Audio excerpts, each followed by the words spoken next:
I don't know. Okay. When I do it, it's to the computer. It's Okay. always, then you're not dependent on a good internet connection, and you can always, dump it out on the Okay. web. I'm recording to the computer then. I mean, that's what I chose. Okay, so thank you, Betsy. So tonight, Buzz is going to talk about how to take infrared photos. And I guess that's all I need to say. We all know Buzz. So Buzz, are you ready? I'm ready. Thank you, Okay. Anita. Thank you, Buzz. Well, I'm going to try to accomplish two things tonight. I want to give you enough information to make a decision about whether you want to jump into infrared photography. And then I'd like to also make you aware of all the issues you need to resolve in order to get the right equipment and take the photographs and do a little processing of them. So that's what I'm going to try to accomplish. I'd like to keep it as informal as possible. So if you've got a question as we go along, hit your space bar and ask it, and we'll deal with it then. In addition to the recording of the session, I'm going to use a PowerPoint, and I'll send Anita a link to the PowerPoint that she can include in her email. So you have a link to the video and the PowerPoint both. The PowerPoint's got some links in it to interesting websites for infrared. And before I start, I want to make sure everybody understands that I'm not an expert in infrared photography. I've only been doing it about 1.5 years. I learned from somebody in Vegas that had been doing it for 20 years or so, and that gave me a real leg up. But it's really interesting, and you get some surprises sometimes, which I think is kind of interesting. Every time I take a picture, I learn something. So with that introduction, Anita, did you make me a co-host so I can share my screen?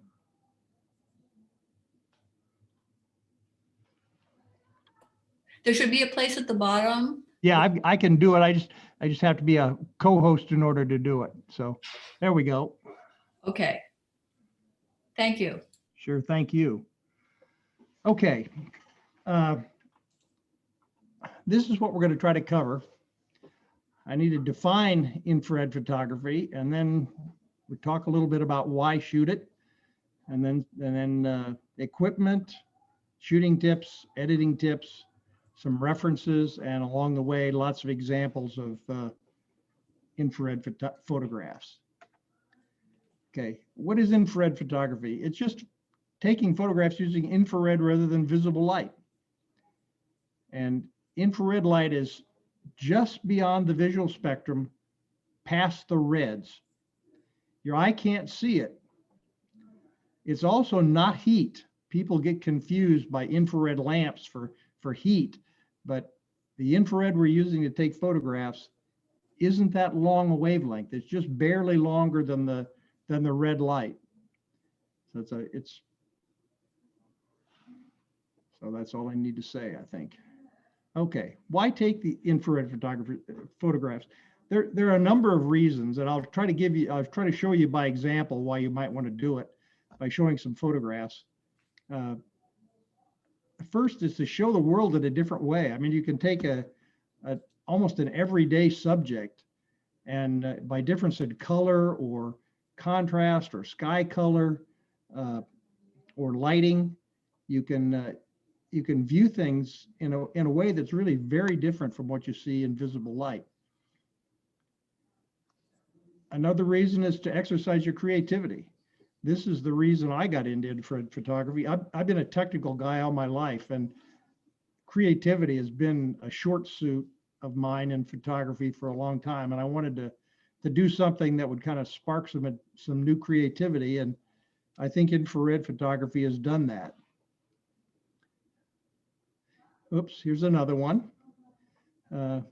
These first three I took very early on out in Vegas. And that's why you see the palm trees. And here's another one. And this is an example of one that is kind of interesting because the background and most of the scene looks like it would in visible light. But then you've got these growing fronds or leaves or whatever you want to call them on this desert plant that are really reflecting the infrared light. And the reason the background looks pretty normal is because the filter I was using, the infrared filter, allows a little bit of red light to get through as well as the infrared. And since the predominant RGB color in the background is mostly red, it looks pretty normal, except for this blue stuff, which I think is a fungus, and I'm not quite sure why it shows up blue, but because none of the infrared filters let blue light pass. Buzz, did you take it with the modified camera with the infrared filter removed? My camera has been modified. It's very difficult to take infrared pictures with an unmodified camera. You have to put a really heavy filter on the front of the lens to do it, and you get very disappointing results. I talked to several people in Vegas that had tried it, and nobody was happy with it. So if you want to get good infrared photographs, you really have to use a modified camera, and I'll get into that in a couple of minutes. Okay. Okay, you can create images that are really out of the ordinary and even surreal. This is just a little plant that's planted in front of my house. The flowers are yellow and they're about 1.5 inches in diameter, and you have all these little stems, and you take the picture in infrared and it really looks different than what it would look like if you took a black and white with visible light. Now, this is a project I started last spring, and it really got me cranked up about infrared. When COVID really shut us down in March, I was going stir crazy looking for something to shoot. And so I put the infrared filter on my camera and went out and took some pictures in my front yard. And all of these pictures were taken within 10 feet of my front door. And I found that if I got low angle light, I get this very nice difference in tone just based on the amount of direct light that the leaves on the plants were getting. This plant, for example, that's a variegated holly. It's yellow and green, but you don't see any indication of the color variation in the leaves in infrared. Another characteristic is you get this nice glow. The infrared light, when it reflects off of anything that's got any texture to it, it kind of scatters and diffuses and forms this really pretty glow. And you'll see that in a lot of the photographs. It's also very easy to take these really crisp, high contrast black and whites that have stark black skies. It's dead easy with infrared. Now, let's talk about equipment. At a minimum, you need a camera that's had the internal hot mirror filter removed. All digital cameras have a filter right on top of the sensor that filters out infrared light. So if you're going to take infrared pictures, that has to be removed. And there are several companies that do it. It's called conversion, and the cost depends on the camera, but it's typically in the range of $300 to $500. Takes a couple of weeks to send your camera in, get it done, and get it back. Hi, Buzz. Why are there those filters on cameras, infrared? Why is there a filter in the camera? Yeah. Because if it weren't there, your green leaves and visible light would shine white. Okay. Huh. Got it. So it's to cut down on that kind of glare. Yeah, you have to eliminate that in order to get it to look like what your eye sees. Right. Cool. Thanks. Sure. Now you have a choice. You can have the hot mirror filter removed and replaced internally with your choice of an infrared filter, or you can have it removed and not replaced, and that's called a complete conversion. If you have it replaced, that's all you need to do. You don't need to buy any external filters, but you'll only have a few types of infrared images that you can take, and you typically can't take visible light pictures with the camera then. It's strictly infrared. The other choice, which is what I recommend and what I did, is to have a complete conversion done, a removal of the internal hot mirror filter and not replacing it. because then you can screw the hot mirror filter on the front of your lens and take perfectly good visible light photographs.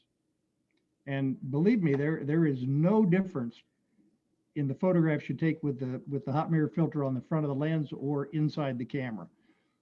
I use the camera that I converted interchangeably for visible light and infrared. Second reason is with different infrared filters screwed on the front of the lens, you can take very different types of infrared photographs. The only downside is you need to buy the filters that go on the front of the lens, and they cost between $80 and $140 a piece, depending upon the diameter of the lens and the size of the filter you need to put on it. But to me, that was a good trade-off because you've got a camera that you can use for visible light and infrared too. Are you going to talk about the cost of the conversion? Yeah. Okay. Yeah, I did. It's $300 to $500. That was on the previous slide here. Sorry, I missed it. It depends on the camera, but it's $300 to $500. Okay. Okay. Consideration for choosing a camera. DSLRs are what everybody thinks about because that's what they've got a spare of. The problem with that is DSLRs focus using the visible light off the mirror. And visible light has a significantly shorter wavelength than infrared light. So the focus is completely different. Now, you can have your lenses recalibrated, but they can only recalibrate them at one focal point. So if you have a 50 millimeter lens and you have it calibrated at 20 feet, if you're trying to focus at 30 feet or 10 feet, the focus is going to be off, autofocus. And manual focus, you can't do because you're looking at the light, you're looking at visible light, not infrared light. So that's the biggest problem with the DSLR. You can get around it if your camera will allow you to focus in live view mode, because then your focus point is determined by using the signal off the sensor and not the light itself. And the sensor is seeing infrared light, and so it focuses properly. Another way to do it is to choose a mirrorless camera to convert. This is what I did. Focus is always determined using the sensor signal on a mirrorless camera. And so mirrorless cameras take infrared photographs just like visible light photographs. You still have to convert them and you still have to use an infrared filter, but otherwise it works exactly the same with visible light or infrared. Okay, choosing a lens. Buzz, can I ask a question? When you are when you're taking a photo with infrared, do you see it as infrared or do you see it as visible light? If you're using a mirrorless camera or live view on a DSLR, you'll see just what the raw file looks like. Now, and I say it that way very, very purposely, and I'll explain why a little bit later. But practically speaking, what I do is I set my camera to shoot raw files, but I set it so that the viewfinder shows monochrome images, because the raw files are highly colored, and that color will kind of confuse your eye, and it's easier to compose when you're looking at a monochrome image. But we'll get into that a little bit more. It's a little more complicated than I can explain now. Okay, thank you. Sure. When you're looking at lenses, there's some even very expensive lenses that have what's called hotspots in the center of the infrared photograph. And these usually get worse the more you stop the lens down. And the reason for that is, as I said before, the wavelength of the infrared light is different than the visible light, substantially different. And so the lenses are all designed to focus visible light. And the infrared light refracts differently, and it comes out of the lenses at a different angle, and it'll bounce off the inside of the lens and wind up as a very diffuse spot in the middle of the image. Now, there are databases, and on the websites I'm going to give you links to, that tell you which lenses have this problem and which ones don't, which is a good thing. But both of the lenses I use for infrared have hotspot problems, and you can get rid of them pretty easily in Lightroom using the radial gradient tool. And I'll show you how that works in a minute here. I recommend, at least to start, you choose a zoom lens with a moderate zoom ratio. Don't get one of these 20 to 200s or something, because it's more than likely someplace in that zoom range you're going to get hotspot problems. But with a moderate zoom, I use a 2470 on a full frame camera, and up until about f8 or so, there's no problem. But above f9, it gets pretty ugly. But there are lenses like that that don't have any hotspot problems at all, and you may get lucky. And pick the range that you take the majority of your pictures in. If you're a wide angle shooter, look at wide angle lenses. If you're a telephoto shooter, look at a telephoto lens. All focal lengths work just fine if you've got the right lens. Okay, hotspots. Here's an image taken with my 24-200 Nikon S from my Nikon Z camera at f9, and you can see here's the center of the hotspot, but it goes all the way out here. It covers about a half anyway of this area of the image. Now this is the same image taken at f5, and the hotspot's pretty minimal. You can still see it, but it's pretty minimal. But even this one you can get rid of, and there's the image after I got rid of it. And I used one radial gradient for the diffuse part of the hotspot, and another one over the top of it to get rid of the center, more intense part of the hotspot. And I used primarily dehaze on the radial gradient filter. And you click it to do an inverse gradient, so that the gradient's more intense in the middle than it is in the edges. And it took me 2-3 minutes to get rid of it here. So it's not an insurmountable problem. I wouldn't go out and buy another lens just because the one you have has got a hotspot problem, unless the hotspot shows up at f4 or something. Okay, choosing filters. This assumes you're doing a complete conversion. Well, I guess internal too. The filters are typically designated by the lowest wavelength of light that the filter will pass. In other words, the lowest wavelength of light that actually goes through the filter and hits the sensor. Now, 830 nanometers. A nanometer is a billionth of a meter, and that's the unit that is used to designate the wavelengths of light. 830 to 850 is the maximum wavelength for visible light. And so these filters don't pass any visible light. It's pure infrared. And these are the ones you use for the high contrast black and whites with black skies. You cannot make a colored image with an 830 or an 850 filter because there just isn't any color, there isn't any visible light there. 720 to 730 allows some red light to come through and hit the sensor. And these you use for the images like those first three that I showed, the purple flower, the purple foliage of the white flower, and the blue sky with the white palm trees. Those images look more like toned images. The range of colors that's in them is so narrow that you get almost no variety in color in those images. You can use, but you can change the color from red to pink to blue to green, sometimes to orange and pink, very easily. Okay, 665 nanometers includes red and orange. And 470, I'm not sure about the 590. I've not actually seen images of the 590, but the 470 is one that I have, and that's got red, orange, and yellow in it. And these will make much more colorful images. Still nowhere near the variety of colors that you get in a visible light image, but a lot more than any of the other filters. Now, I use these primarily, this filter primarily, because you can make black and whites that are low contrast or high contrast pretty easily. So if I want to make a low contrast black and white, I'll go with the 470.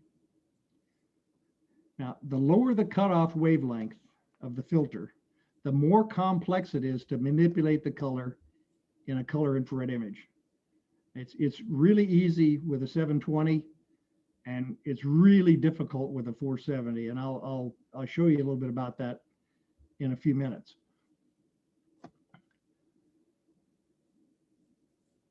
If you want to do color infrared, I would recommend starting with a 720 because it's by far the easiest one to work with color. But you still need to do a small amount of work in Photoshop, even with any color infrared. And I'll explain why in just a minute. You can do both color and black and white, but black and white won't be as high a contrast with a 720 as it is with the 830. The 470 gives you the flexibility. And for color, they require a lot more post-processing in Photoshop. As a matter of fact, I don't think you can really do it unless you're a real Photoshop expert without a specialized infrared extension for Photoshop.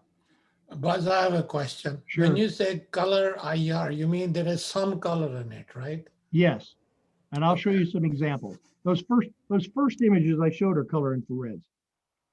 The palm trees and the one of the purple foliage. That's the simple color, and I'll show you some of the more complex ones here in a minute. Thank you. These are the filters. This is an 850, and it passes no visible light. It looks black. It doesn't look like anything's getting through that filter, but infrared passes through it just fine. Now here's a 720, and it, to the eye, looks deep red. 665 has got some orange in it. 590 has got even more orange, and Kolari doesn't make a 470 nanometer filter. I got mine from LifePixel. It's yellow. And this is what the hot mirror filter looks like. This is the one you use to take visible light pictures. And you don't worry about the green because that filter would have been inside the camera before it was converted, and you're just moving it out to the end of the lens, so it doesn't affect the color of the visible light photographs at all. Okay, here's another example of a finished color image taken with a 720 nanometer filter. Usually there's not much range of color in it, but a nice range of tones, and you tend to get pretty graphic images with the 720, which I kind of like. It tend to simplify the image quite a bit. Now here's a finished image taken with a 470 nanometer filter. This is a house plant. I look straight down on it, and these leaves in visible light are dark green. And this floor is an unstained maple. And there's a reason why it shows up as blue. And I'll get into that here in just a second. But you can manipulate the color of these leaves pretty dramatically, as you can see.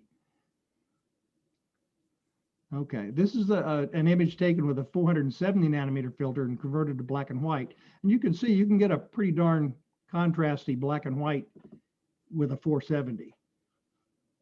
But you can also get low contrast black and whites. And I like this filter because you can manipulate the tones in the black and white conversion in the black and white panel in Lightroom, because there's enough color that you can adjust the luminosity for the reds and the yellows and the oranges and change the tones pretty significantly. But you still get the nice white foliage, and you can get some get a nice black point. But here's the sky, and it's not anywhere near black. It's a quarter tone instead of a 3/4 tone. Okay, tips for taking infrared photographs. As you've seen, the living plants reflect infrared light much more effectively than visible light. And growing foliage generally looks pure white, but only for most plants, not for all of them. I was stunned last spring. I went out, was taking all these pictures of the astilbes and the variegated holly. Then I took one of a hydrangea bush, and I looked at it. It came out medium gray. It didn't reflect the infrared nearly as effectively. And that's what I mean by you get surprises. if you want to get the black skies in a black and white, first of all, set your camera to monotone, and because it's a lot easier to compose. Next thing, infrared images are much more sensitive to direct sunlight than visible light photos. You can get a plant in direct sunlight that's brilliant white, and if the sun goes behind a cloud, it'll turn almost black. It's really sensitive to the direct sunlight. The diffuse light, like you get in shade, doesn't do very much.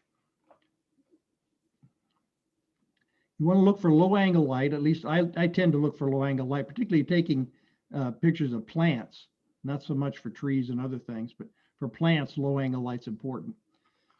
Then to get black skies, you want to shoot with the sun at your back, because the sky does not reflect infrared. The sky reflects blue light. That's why it's blue. And none of these filters pass any blue light. So you point your camera at the sky and you get blackness. You want to keep the ISO as low as possible, because noise becomes an issue faster with infrared photographs than it does with visible light, particularly if you're pointing your camera anywhere close to the sun. My Z7 is really good on noise up to about ISO 3200. And I took a picture a couple of weeks ago with the sun about 100 degrees off to my right. And I got bad noise at ISO 1850 in the transition between the black part of the sky and the lighter part. So you've got to watch that. Now, just to give you some examples of how the light affects infrared images, this next series of images, all taken with my new for Christmas 830 nanometer filter. And this first one was taken right at dawn. The sun was coming up over the hill and it illuminated the grass, but the trees were not in direct sunlight. I mean, it was light enough to see, no problem, but the trees came out essentially black. And less than 5 minutes later, I took this image, and this tree was illuminated with direct sunlight. Now, these over here were not. There were other trees up off the frame here to the left that were shading them, and so they turned out very dark. I had to, as typical of these 830 filters, I had to darken the grass. The grass just glows. It's often the brightest thing in the image, and you rarely want it to be that bright. But I didn't do much of anything to the tree. And you'll start to see in some of these pictures that the clouds really look interesting next to this black sky. I love the clouds in infrared. Buzz, quick question. Does your camera's exposure meter work okay? Yeah. You don't have to make any adjustments at all. I mean, it may not be quite right in all light, but it's usually within a stop. Easily adjusted in Lightroom. Okay, thanks. Here's another one. This image was taken about 2 o'clock in the afternoon, and it was side lit. The sun was coming about 40 degrees off my right shoulder. And I love this effect where you get this reflection of the infrared off the smaller branches on the tree against the black sky. But look down here where this branch was shading this one, it went from almost white to black. And you got some evergreens back here that are glowing white. This grass is glowing white, and other trees are not really lighting up much at all. And here's another one. This surprised me because this one was side lit too. It was a little toward the back lit, but this tree didn't light up at all. This was taken 2 minutes after I took that previous one. And yet the tree right next to it is lit up like a torch. And you've got all these other trees that didn't light up, and then some behind it that really did. So it makes for some very interesting tonality differences in the image, I think. And finally, there's this one. This was at dawn, and the top of the tree was getting direct sunlight. The bottom was not, and the grass over here on the hillside was. So you get these nice gradations in tone in the sky from essentially black to almost white. Buzz, if the tree had leaves in it, they'd all be black or No, what? well, the leaves up here would be snow white. Okay. The ones down here might be 3/4 tone. Just depends on how much light they're catching. Yeah, right? depending how much direct sunlight they get. Got The it, yeah. indirect sunlight doesn't really do much of anything. Does So it, Yeah, Nevjot. yeah, does it matter if they are dried up leaves? The dried up leaves don't reflect quite as well, but they still do reflect. Because in the previous shot that you showed, the tree which was lighted up, it seemed like that one had leaves on it versus the one which didn't light up. Yes, yes. Okay, thank you. And evergreens in the wintertime light up too. Almost pure white. Yeah, You'll see them in a minute. all right, thank you. Okay. Okay, processing. Main thing is to shoot raw, particularly for color infrared, because you're going to do a lot of color manipulation on the images and you want as much data in the file as you can get. Black and whites are very easy. You can convert, you just convert them like you would a visible light color image. You don't have to temperature correct them or anything. Just convert them. And with the 820 nanometer filters, I don't even use a profile or Silver Effects Pro or anything. I just go to the basic panel in the develop module and click black and white. And I'll show you that in a minute. You get there very quickly. The raw files for the 820 are purple, and that's an artifact of the color temperature. The raw images from a 720, 730 are bright red, and the raw images taken with the 665 are multicolored. Now, let's talk about the issues in processing. When you're doing color infrared images, you have to deal with two issues. First of all, the color temperature of infrared photographs is far lower than you can correct in Lightroom as it stands. What you have to do is create put your filter on your converted camera and you take an infrared image, doesn't make any difference what it is, and then you use that image, you convert it to a DNG, and then make a custom camera profile. And in making the custom camera profile, you adjust the color temperature, the default color temperature for Lightroom, and you can correct the color temperature. The main problem if you don't do that is you can't get a neutral white. So that's easy. I can do it for you. It takes 5 minutes. I've got the free Adobe software to do it. You have to do it once for each filter, but once you do it once, you import that camera profile into Lightroom. It shows up in your profile browser. And then when you take a picture with a particular filter, you load it into Lightroom, just click on that profile and the temperature is corrected. Could you go over that one more time? You want to know how you make the custom camera profile or why you have to make it? No, how you do it, because I know what you can do in Photoshop, but I didn't know what you could do in Lightroom. Well, okay, that's a little different discussion, but I'll try to answer your question. You take an image, an infrared image using a particular filter and camera. You convert it to a DNG using the Adobe DNG converter. Okay. And then you use a free software applet from Adobe called the Adobe DNG editor. Okay. And you open that image in the DNG editor. You go to the color temperature tab and move the color temperature slider all the way to the left. Okay. Then you name the custom camera profile and export it to someplace on your computer.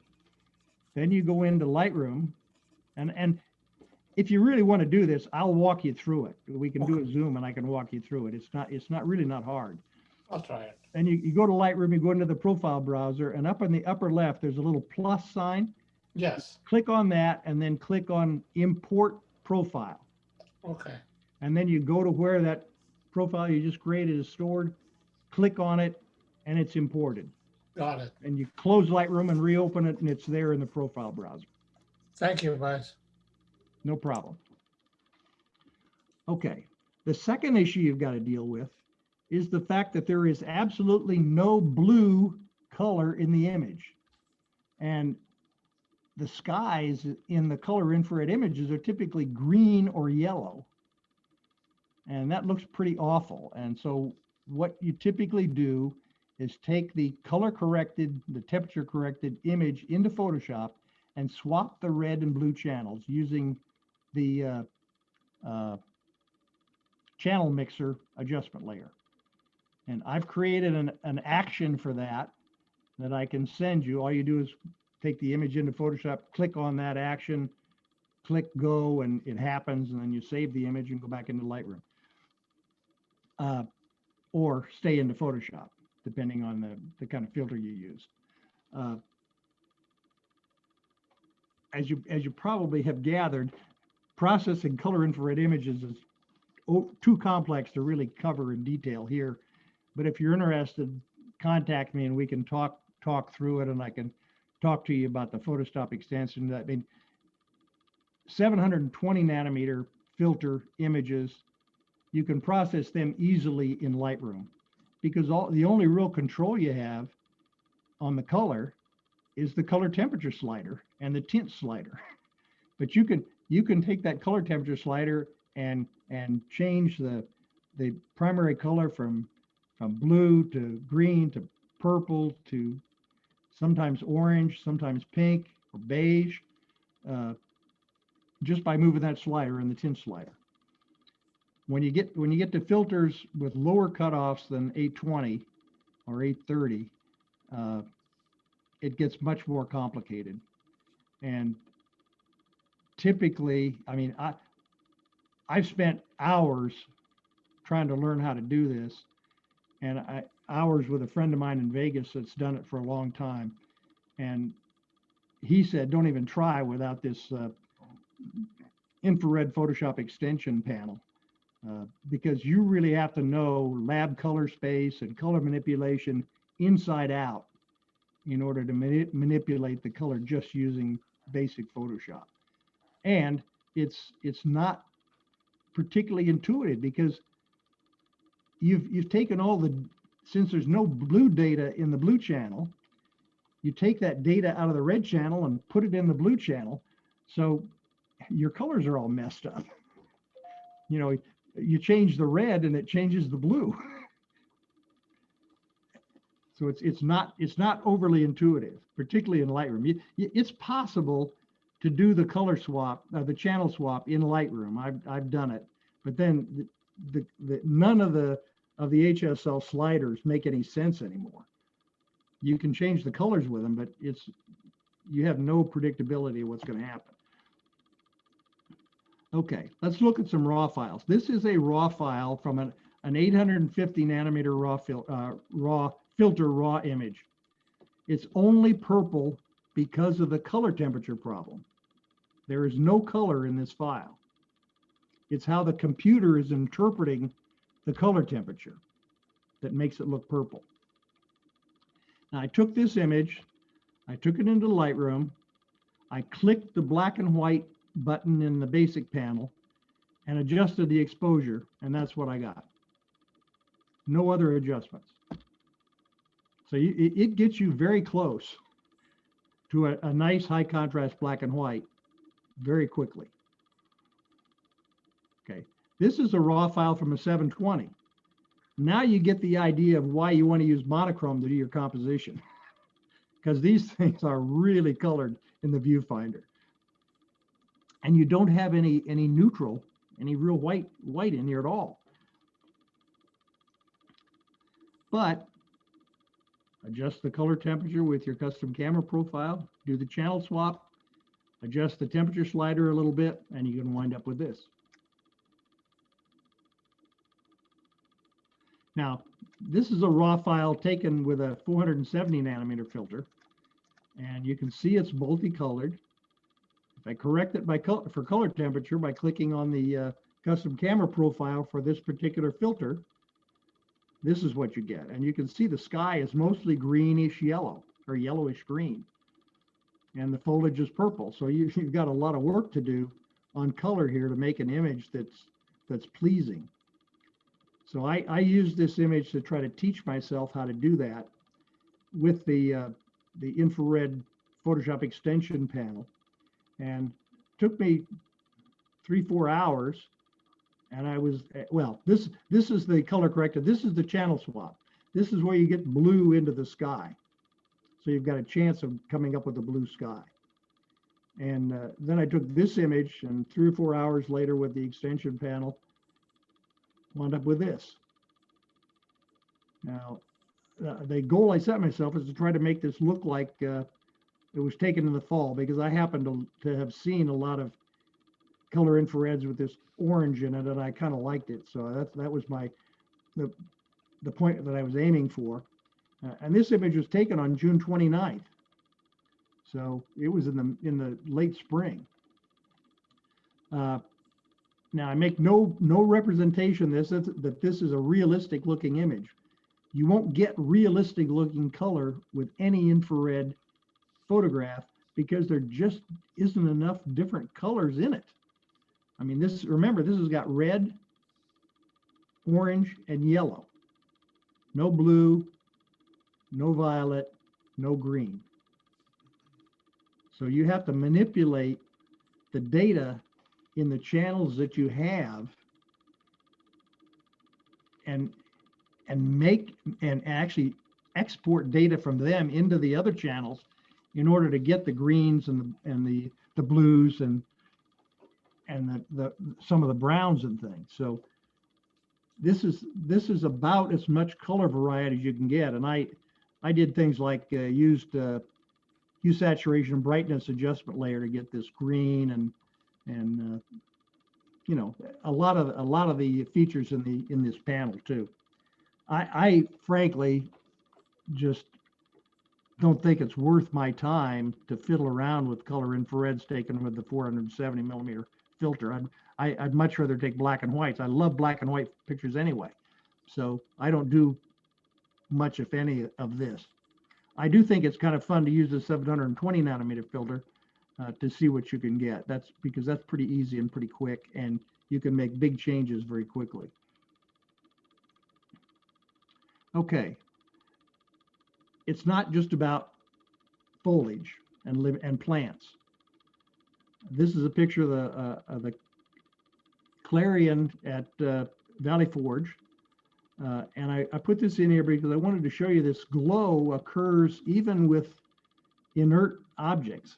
There's a lot of texture in the stone here, and the direct sunlight hitting it diffuses just like it does from leaves and twigs, and you get this very pretty glow. This is not blown out. The luminosity I measured, it's about 93 or 94, but it's diffuse, and there is detail there, but it's diffuse because of the way the light scatters when it reflects. And by the way, this picture was taken at 8 o'clock in the morning, full light. I use a landscape taken with an 830, and you get these evergreens that light up white, except for this one, which is in the shade of the barn, and it's black. And here's another one that's in full sunlight, but it's gray. So you get a lot of tonal variety with these images, even right out of the camera. Now I will say I toned the grass way down here, as I usually have to do, because as I said, the grass is often the brightest thing in the image, and you almost never want it to be. So you can take all kinds of pictures. And this last one, I just shot this picture of my wife a couple of weeks ago because I wanted to show how this glow works in a portrait. It's great for us senior citizens because freckles, age spots, and wrinkles almost disappear. I didn't do any retouching to this image at all. And believe me, it looks a lot better than a visible light picture taken from this distance of anybody our age. So that was really about all I had to say, other than to highlight some of the things in the reference slide. LifePixel and ColariVision are the two companies that are the big ones doing these conversions. I had my camera done at LifePixel because I was living in Vegas and it's in Washington, which is closer, and it's been around longer. ColariVision is in Central Jersey, so it's a lot closer to here. Both of the companies' websites have databases of lenses that are good and bad for infrared. They also have galleries, lots of examples of types of images you can capture. They have educational materials, tutorials, and things like that. And if anybody wants to delve into this any further, I'll be happy to talk to you. You can either email me or give me a call, and I'd be happy to answer any questions you've got. So anybody has any other questions, I'll be happy to try to deal with them too. Nice presentation, Buzz. There is a third company in Utah. I think it's called Spencer's Camera, and they claim to have done it for NASA. That's their claim to fame. Could be. I don't know. I had not heard of them. Yeah.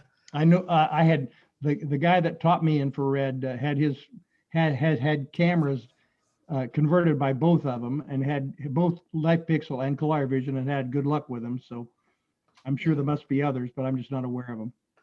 One question for you, even though this is not the topic. I got an email from ColariVision. They have come up with a UV filter. Have you ever had any issue or? Yeah, well, typically the hot mirror filters filter out both UV and No, infrared. it is for taking ultraviolet images. It's not for knocking it out. Yeah, I've seen that, and I've seen some of the UV images. I don't think they're nearly as striking as the infrared images. That is true. Before I looked at that very hard too, and I wasn't overly impressed with the images you can get with ultraviolet. Thank you. Sure.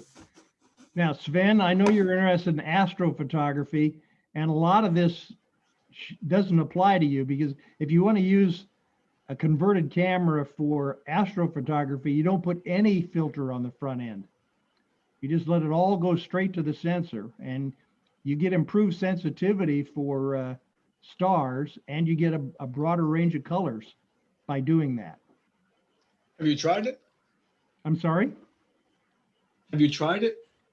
Have you tried no, it? but my friend in Vegas had tried it, and I'd seen some other images that, I mean, Nikon for a while, I think it was a D800 or a D810, they actually made a camera for astrophotography that didn't have the hot mirror filter on it.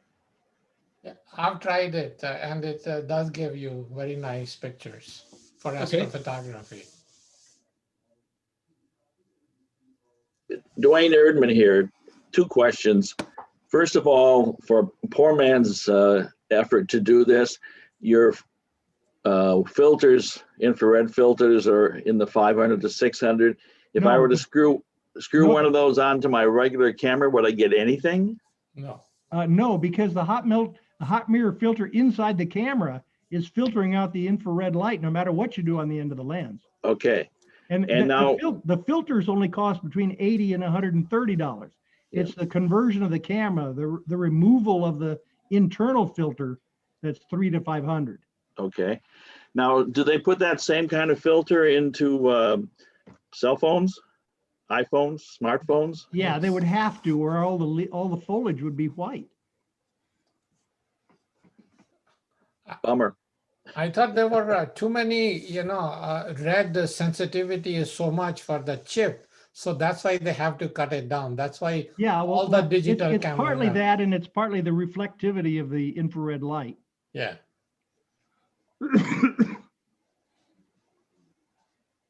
These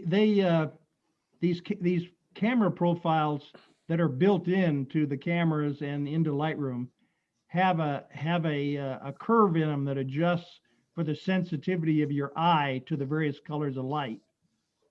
And that's how they take care of most of that problem of the difference in sensitivity of the sensor versus the sensitivity of your eyes.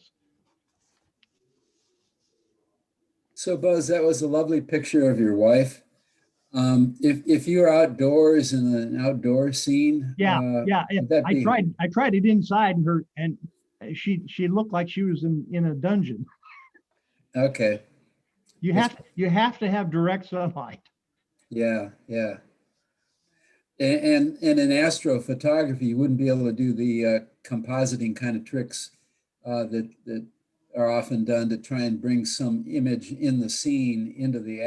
astrophotographical There's no image. reason why you couldn't composite an infrared image of the stars with a visible light image of the foreground. Right, but it would have to be composited. Yeah, it had to be composited. Yeah, okay. Normally, they take 3 or 4 pictures with different colored filters and then they combine them. That's how you get all the different colors for astrophotography, because Well, most but- of those telescopes don't have anything. Yeah, I'm not sure I understood your comment, Navjot.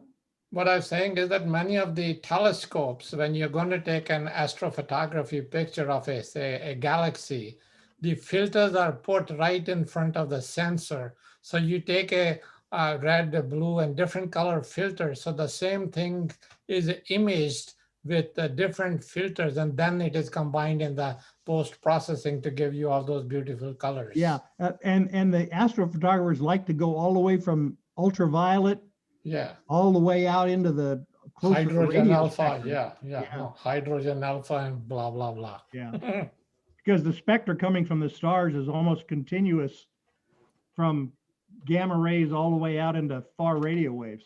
Correct.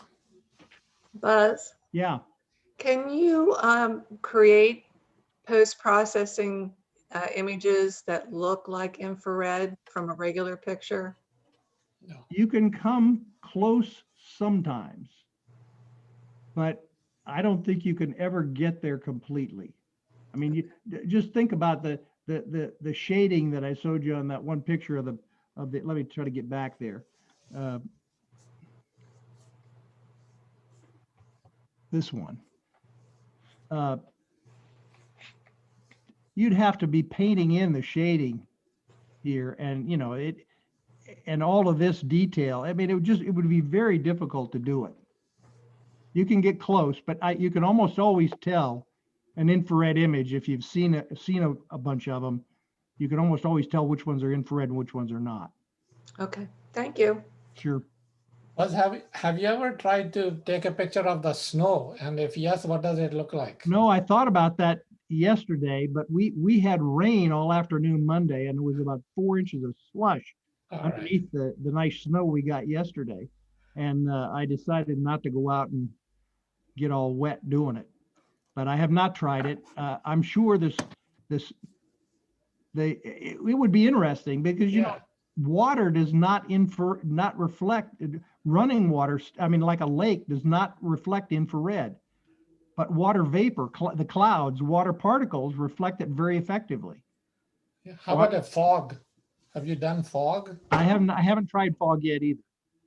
But I bet fog would really light up because it's like a cloud on the ground, and the clouds really, if you get a big puffy cloud with direct sunlight on it, it just looks absolutely gorgeous in infrared, much better than it does in visible light. Thank you.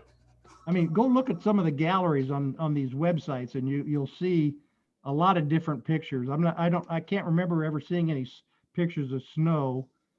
It may just completely white out, but they may have some on there. Thank you. Sure. Anybody else? I hope somebody decides to do this, because I'd sure like to have somebody that I can talk to about it and bounce ideas off. Yeah, no, I'm glad to talk to you because I have meddled with it and we'll compare notes. Oh, good. Okay, any Thank other you. questions? Buzz, I especially loved your photographs. You've made me consider infrared to be a beautiful medium, which I've never enjoyed before. Well, So thank you. this was a wonderful explanation. I almost understood all of it. So thank you so much for this My presentation. pleasure. My pleasure. If you take pictures inside the conservatory, it looks like the snow fell everywhere. Yeah. Beautiful. Okay, well, Okay, thank you very well, much good for your night, attention. and thank you all for attending. Thank you, Buzz. Thank you, Buzz. My That's pleasure. great. Thanks, Buzz. My pleasure. Thanks, Buzz. Mhm, Thank you. sure, Thank you. Thanks, Buzz. sure, my pleasure. Lovely.